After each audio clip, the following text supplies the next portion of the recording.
What is going on, guys? We're here in the Johto region to discover how each individual starter does against the challenges of Generation 2 all by their lonesomes. We've done this with all 4 of the Gen 1 starters. What we're doing is evaluating how each starter does against the gyms and Elite 4. I don't show the rival fights in an effort to keep these videos a little bit more reasonable in length. After going through the game with each of the 3, I'll give a ranking that I base on a combination of what level they finish at, what parts of the game challenge them, and my favorite metric, vibes. This is obviously extremely subjective, but I'm also 100% right. Now let's get into this. Unfortunately, we don't get to see much of our boy CYNDAQUIL, since after Sprout Tower we've evolved into Quilava.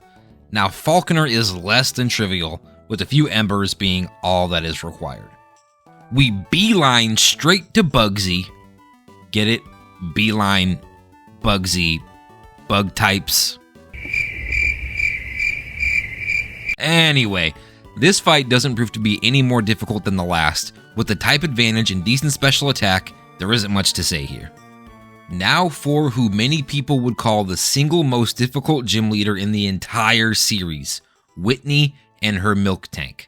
Clefairy is never the problem. It usually uses Metronome or Double Slap. We level up and learn Quick Attack. I'm hoping for a fluky burn to cut Miltank's attack, but we're gonna need a different strategy here. After getting by Clefairy and onto Miltank for a second time, I'm thinking lowering accuracy with Smokescreen might be the strat. It doesn't work this time, but outside of leveling to the point of redundancy, I'm feeling like this is our best bet. A Mud Slap just makes more sense to use. Psst, Mom, Mud Slap is an attack that lowers accuracy like Smokescreen, but it also does some damage. And that little bit of damage could be all the difference for us. Of course, Miltank lands back-to-back rollouts anyway. We're just going to run this back and see what happens. After Clefairy, we're able to spam Mud Slap properly. After reducing accuracy as much as possible, Miltank can't land enough, and as I thought, the damage from Mud Slap did matter since one more stomp would probably do us in. Morty is one of my favorite gym leaders because I just love the Ghastly line. We get by Ghastly damage-free, but unfortunately it got off Curse. Curse is going to take a quarter of my HP every turn, making it basically impossible to win from here. With some crazy clutch crits, I might have been able to win since Curse doesn't proc the turn you knock out a Pokemon, but no such luck. This time we get by Ghastly with no Curse and get a great damage roll against Haunter, but my boy does me dirty and pops Curse. Shout out whoever designed these Gen 2 sprites, by the way. This is one of my favorite Haunters. We got a couple huge Hypnosis misses against Gengar here, but it eventually lands, and yeah, this was doomed the second we got cursed. We need to one-shot Ghastly to make this fight semi-consistent. 29 wasn't quite high enough, so I leveled to 31, and Flame Wheel is going to go crazy for us. One-shotting Ghastly, we chunk Haunter, and it does curse us, but we're doing so much damage, there's nothing Gengar or the second Haunter can do. For Chuck, Quilava is just not going to cut it. We can get past Primeape easily enough, but Poliwrath is just going to surf us down. I fight Ucene, or whatever that guy's name is, at the northern part of Cianwood, and now we have that man, Typhlosion. However, we're in a similar situation with Poliwrath here. However, I am a very smart, handsome, smart video gamer, so I've come prepared with the very key TM Typhlosion can learn that Quilava can't. Thunder Punch is going to be one of our best coverage moves for the rest of the game. Primeape Prime ain't gonna cut it. Poliwrath tries to set up for a Dynamic Punch with Mind Reader, but it can't tank 2 Thunder Punches. The next 2 gyms are going to feel eerily similar to the first 2 gyms. Jasmine's Steel types with subpar special defense go down nice and easy to a few Flame Wheels. There is kind of a weird level curve around this part of the game. I'm assuming they did this because you can fight Jasmine or Pryce in whichever order you want, and they wanted to balance the levels to represent that. But that just kind of makes Pryce feel really underwhelming for such a late game gym leader. And they didn't do that in Gen 1. You can fight gym leaders in all sorts of weird orders, and I think that felt fine. As far as Pryce goes, Seal and Dugong don't hold up well to Thunder Punch, and Piloswine just needs a Flame Wheel. Clair, on the other hand, is a pretty annoying fight. She has 3 Dragonairs, all who love to use Thunder Wave, and a Kingdra, which is a matchup nightmare for Typhlosion. On our first try, we get past the initial Dragonair no problem, but Kingdra's Dragon typing neutralizes Thunder Punch and takes us out with a couple of Surfs. I want to try again and see if we can get a bit luckier, and okay, I don't want to be paralyzed, let's try again, and here's where I realize Dragonair is always going to lead off with Thunder Wave. No matter, we can get the Headbutt TM from this green-haired gentleman hanging out in the forest, which is stronger than Swift and can flinch. Now we're back, and huge flinch right off the bat. Now for Kingdra, and huge flinch again, and then I Thunder Punch? Why? Getting smoke screened is bad for us too. We miss and get paralyzed. Haha! I grabbed a paralysis cure berry. And I come right back. Instantly paralyzed again, joy. But we're through to the final Dragonair, and Headbutt's gonna be a 2-shot and a miss. Okay, another miss. This is egregious! This is egregious! That was the most ridiculous thing I've seen since that mirror move Ice Beam Freeze against the champion during my Blastoise run. I'm getting re-enraged just re-watching this while making the script. Nothing to do but go again. This time we use our berry against the first Dragonair but get by damage free, a flinch on Kingdra. Clair's gonna heal, but that's fine because we get another massive flinch and knock it out. Dragonair completely fumbles and goes for Thunderbolt instead of Thunder Wave, and again we're 1 Dragonair away from victory. This one does paralyze us, but we don't succumb to it, and we finally have completed the Johto Gym Challenge. Starting off the Elite Four, we have Will, the Psychic Specialist. While there are extremely strong Psychic Pokemon, unfortunately for Will, all of his Pokemon also have secondary typing that we can do super effective damage against. We have Thunder Punch for his Slowbro and the 2 Zatus, and Flame Wheel for Jinx and Exeggutor, one of the easiest fights in the game. Next up, we find out that Koga has apparently impressed the board members of Indigo Plateau, and he's been promoted to the Poison Elite Four member.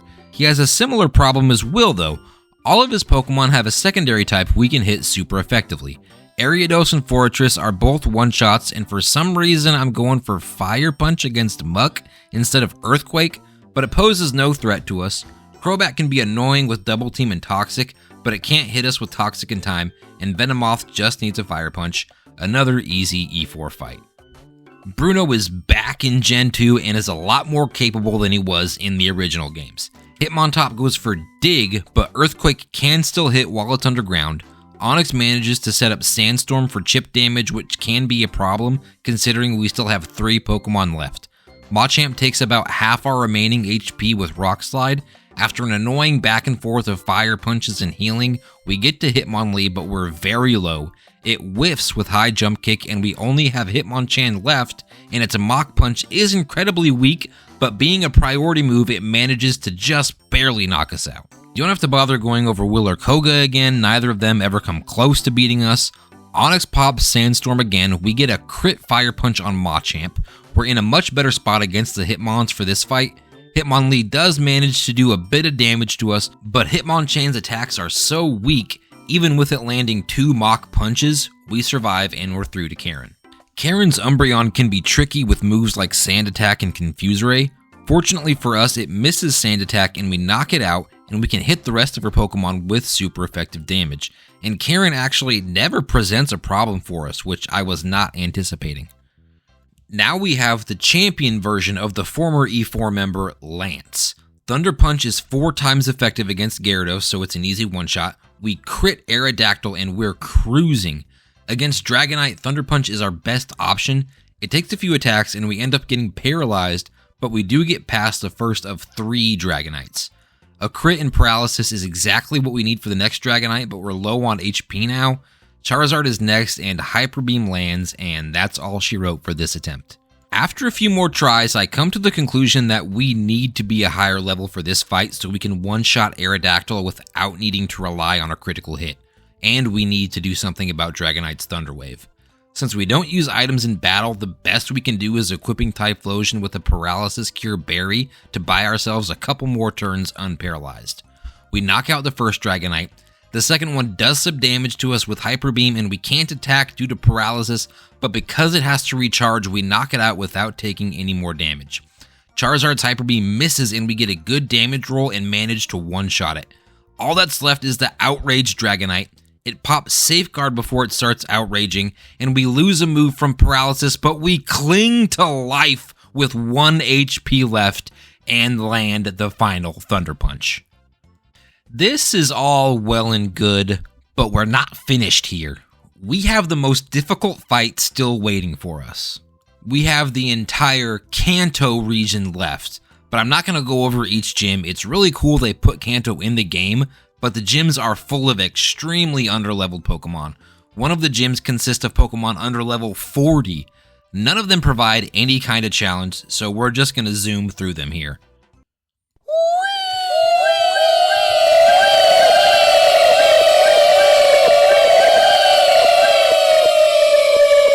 Last but not least is none other than Red himself.